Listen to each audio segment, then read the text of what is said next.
Alien Romulus, the Black Goo, and the Weyland-Yutani experiments. Yes, that's right, ladies and gentlemen. I believe Alien Romulus will feature a plethora of Weyland-Yutani experiments. In fact, the trailer for the film has just released, and that got my creative juices flowing, because I believe they've actually placed stuff in plain sight, actually, which is a connection to the wider films at play. So I thought we would dive right into this today. This is just a theory explained video, a bit of fun in the world of Alien, and hit subscribe if you enjoy videos like this. So, what do I mean by the black goo? Well, of course, ladies and gentlemen, the black goo is the much maligned, very hated substance, the mutagen, which was introduced in Prometheus and then continued and carried over in Alien Covenant. Now, part of the Alien franchise that I think a lot of people want to put to bed. However, if they can carry it over in a way which is not too canon breaking and not too in your face on the nose, I actually believe it's a really smart thing to do.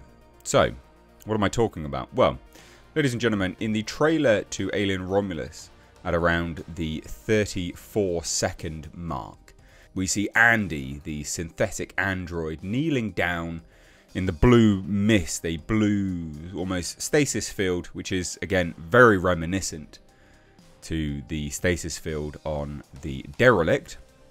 And in his hand, he has a canister which is containing what I can see as 3 vials, but there may be another 2 or 3 on the opposing side, as it is cylindrical.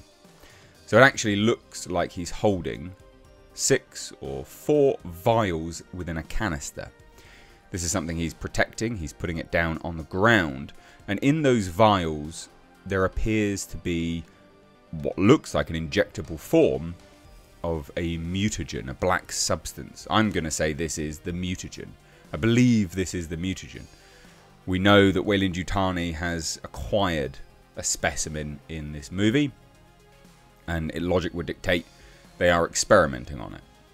Now, I think this mutagen making its way back into the Alien franchise in this way, where the individuals touching it don't know what it is, it's not referenced anywhere, it's just a substance which we, the viewer, knows about, and it's almost a throwaway sort of device in this film, as opposed to the grander philosophical meanings behind it, which we were exploring in Prometheus and Alien Covenant. I actually think is a really, really smart way to move forward with the Alien franchise, connecting everything, but not addressing some of the things which the fans hated.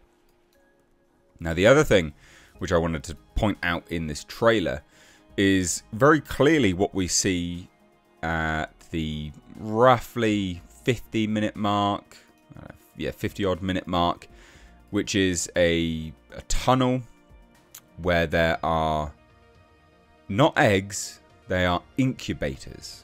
We are seeing Weyland-Yutani's experiments in real time here. There is an incubator of facehuggers, a whole room full of incubators. Hi guys, I'm just editing this video and I want to come in here and point out this individual right in the middle, because as I'm editing the video, more things come to mind to explore. This is not, we're not seeing the same scenes play out. So this scene, what we're seeing right now on the screen, which is right in front of you because I'm looking at it, this is set in the, well, I'm guessing, and I think I'm right, this is my theory, this is very clearly set in the space station's heyday. That right there is a Weyland-Yutani worker, be it a synthetic or otherwise, because it's not the same individual that we see being face-hugged. The room is completely different. The angle is completely different. We're seeing 2 different time periods in the trailer. And you'll see what I mean if you take a look at it. But there you go, another quick addition, I guess, to this theory video. And sorry about the poor mic quality. One obviously drops down in the trailer and will, latch on to a random passerby. There's a fair few of them, actually, and they're all starting to wake up by the looks of it. You're not going to get these from your traditional alien eggs pushing out facehuggers. This is very much, I believe anyway, I think so, I believe, very much a byproduct of Weyland-Yutani's experiments with the black goo mutagen. Because again, ladies and gentlemen, I mean, you look at the canisters themselves, yes, they look pretty nondescript, not really suspect. It just looks like some black substance in a canister that this android, this synthetic, is carrying, sure. But we've got to pass this up with the other details in the trailer. Again, facehuggers in incubators.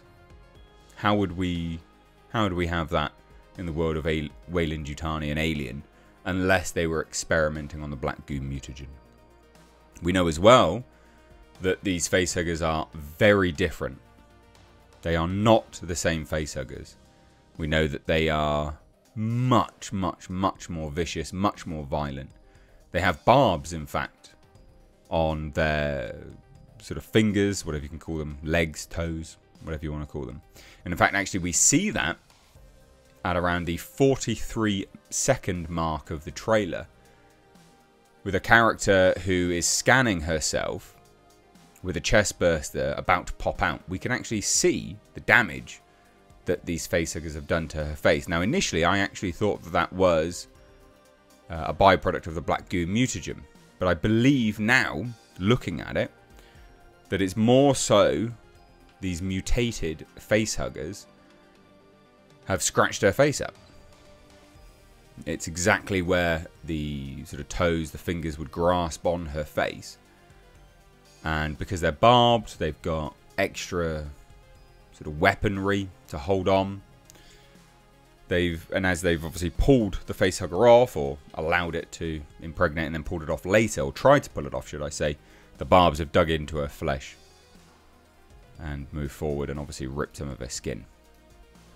So I do wonder what else we're going to be seeing in terms of Weyland-Yutani's experiments.